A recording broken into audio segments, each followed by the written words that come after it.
नमस्कार साथियों, हिंदी साहित्य चिंतन में आपका स्वागत है। आज का हमारा विषय है ध्रुव स्वामिनी नाटक का उद्देश्य। ध्रुव स्वामिनी नाटक जयशंकर प्रसाद की एक प्रौढ़ रचना है जिसमें नारी जीवन से संबंधित विभिन्न समस्याओं को उजागर किया गया है।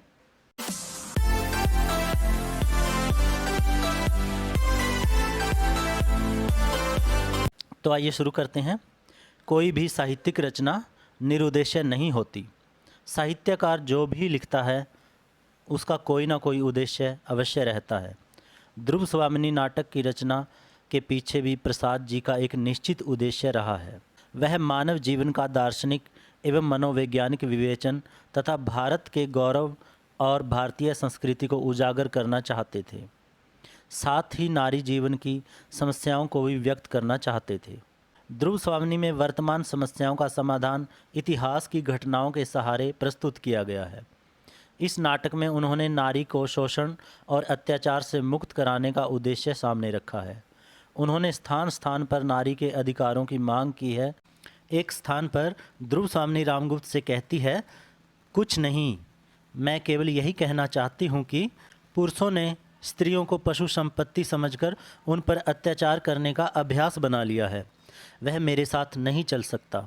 यदि तुम मेरी रक्षा नहीं कर सकते, अपने कुल की मर्यादा, नारी का गौरव नहीं बचा सकते, तो मुझे बेच भी नहीं सकते हो। हाँ, तुम लोगों को आपत्ति से बचाने के लिए मैं स्वयं यहाँ से चली जाऊँगी। वास्तव में ध्रुव स्वामिनी की समस्या नारी की समस्या ही है। इसमें प्रसाद जी ने नारी की दयनीय दशा का चित्रण किया है। नारी का कोई स्वतंत्र व्यक्तित्व नहीं है, उसे केवल भोग विलास की वस्तु माना गया है। इसी कारण शकराज संधि प्रस्ताव में ध्रुव स्वामिनी की मांग करता है।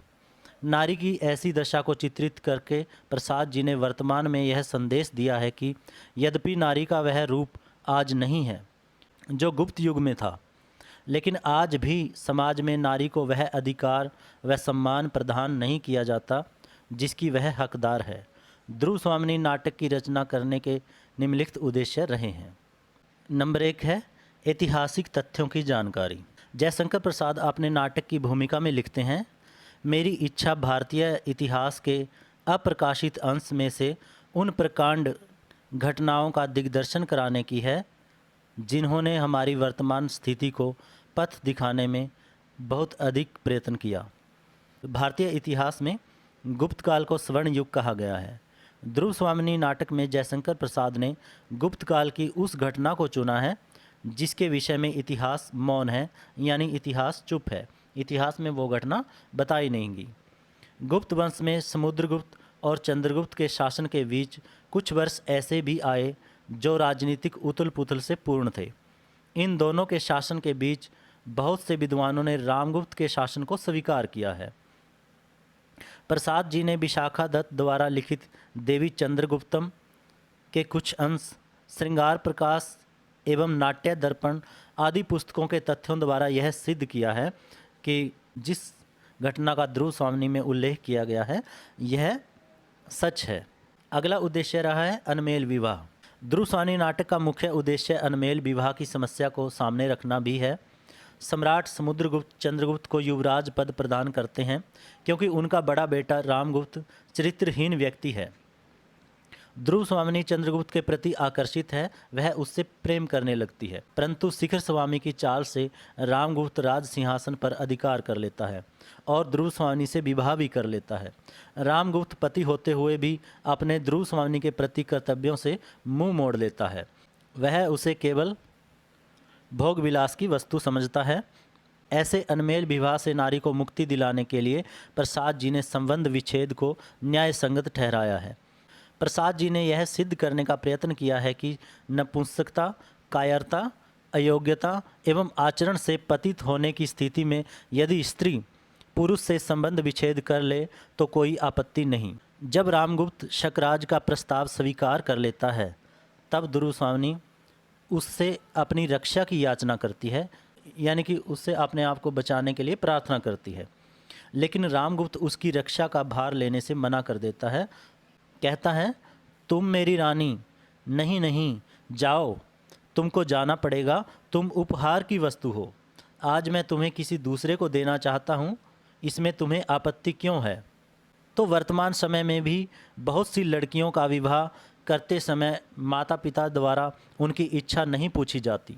बहुत सी लड़कियों का कम उम्र में ही विवाह कर दिया जाता है, जिसके कारण बहुत सी लड़कियां अनमेल विवाह की बलि चढ़ जाती हैं। आगे है पुनर्विवाह की समस्या का समाधान। पुनर्विवाह होता है दोबारा से विवाह करना।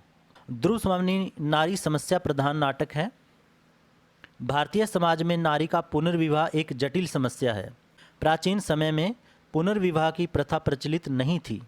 प्रसाद जी ने ध्रुव स्वामिनी नाटक में धर्मशास्त्र का आधार लेकर नारी के पुनर्विवाह और मोक्ष की व्यवस्था की है। ध्रुव स्वामिनी प्रारंभ से ही चंद्रगुप्त के प्रति आकर्षित है। उसका विवाह अयोग्य तथा व्यभिचारी रामगुप्त के साथ हो जाता है। ऐसे पति से छुटकारा दिलाने के लिए प्रसाद जी ने नाटक के अंत में उसका विवाह चंद्रगुप्त से करा दिया है। इस प्रकार इस नाटक द्वारा प्रसाद जी ने नारी के पुनर्विवाह को प्रोत्साहन दिया है। आगे है योग्य शासक। ध्रुव स्वामिनी नाटक में प्रसाद जी का एक उद्देश्य यह भी रहा है कि देश का विकास करने के लिए तथा जनता के जीवन को सुखी बनाने के लिए एक योग्य शासक का होना भी बहुत ज़रूरी होता है। प्रारंभ से ही यह मत प्रचलित है कि अयोग्य राजा को शासन करने का अधिकार नहीं है। योग्य, कुशल तथा राजनीति में निपुण व्यक्ति को ही राजा बनाना चाहिए। प्रसाद जी ने इस नाटक के माध्यम से अतीत की निरंकुश शासन व्यवस्था का विरोध करके वर्तमान की शासन व्यवस्था का चित्र अंकित किया है। नाटक के प्रारंभ से ही रामगुप्त का चरित्र जिस रूप में हमारे सामने आता है, वह रूप रामगुप्त को विलासी, कायर, कर्तव्यहीन तथा आचरण से पतित सिद्ध करता है। क्या ऐसे अयोग्य शासक को पद पर बने रहने की अनुमति दी जा सकती है? नाटक के अंत में प्रसाद जी ने समस्त परिषद के माध्यम से इसका समर्थन कराया है। अनार्य, पतित और क्लीब रामगुप्त साम्राज्य के पवित्र राज सिंहासन पर बैठने का अधिकारी नहीं है। इस प्रकार प्रसाद जी ने यह सिद्ध किया है कि राजा के अत्याचारों को मूक होकर यानी चुप रहकर सहन करना पाप है। अतः रामगुप्त जैसे विलासी व्यक्ति को पद से हटा देना ही सही है। आगे उद्देश्य है नारी के उत्थान की समस्या का हल। उत्थान होता है उन्नति करना, ऊपर उठाना।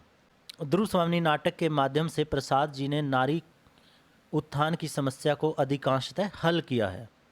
उन्होंने पुरुष की क्रूरता और बर्बरता से नारी के मोक्ष की वकालत की है। प्रेम, करुणा और क्षमा की मूर्ति नारी को पद दलित होते हुए वे नहीं देख सकते। पद दलित होना होता है पैरों तले कुचला जाना, यानी कि सब अधिकार कुचल दिए जाने। इसी कारण इस नाटक में स्थान स्थान पर नारी के अधिकारों और उसकी परिस्थितियों का विश्लेषण किया गया है। पुरोहित विवाह की व्याख्या करता है, उसी में प्रसाद जी ने नारी के मोक्ष का मार्ग बताया है। इस प्रकार ध्रुव स्वामिनी के चरित्र के माध्यम से प्रसाद जी ने नारी की दयनीय अवस्था को चित्रित करते हुए इस समस्या से छुटकारा पाने का उपाय भी इसमें अंकित किया है। आगे है निष्कर्ष। ध्रुव स्वामिनी नारी प्रधान नाटक है।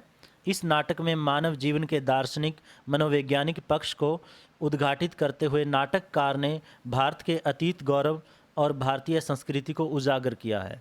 प्रसाद जी की नारी के प्रति अटूट श्रद्धा थी, इसलिए इस नाटक के द्वारा उन्होंने नारी के अधिकारों की मांग की है तथा नारी जीवन की विविध समस्याओं को उभारा है। नाटककार ने उद्देश्यों को प्राप्त करने में पूर्ण सफलता प्राप्त की है तथा अतीत के माध्यम से वर्तमान के चित्र को अंकित किया है। नारी जीवन से जुड़ी समस्याओं को प्रस्तुत करने में वे पूर्ण रूप से सफल रहे हैं। साथियों, हमारा विषय पूरा हो जाता है। अगर वीडियो अच्छी लगी हो तो चैनल को सब्सक्राइब करें, वीडियो को लाइक करें, शेयर करें। धन्यवाद।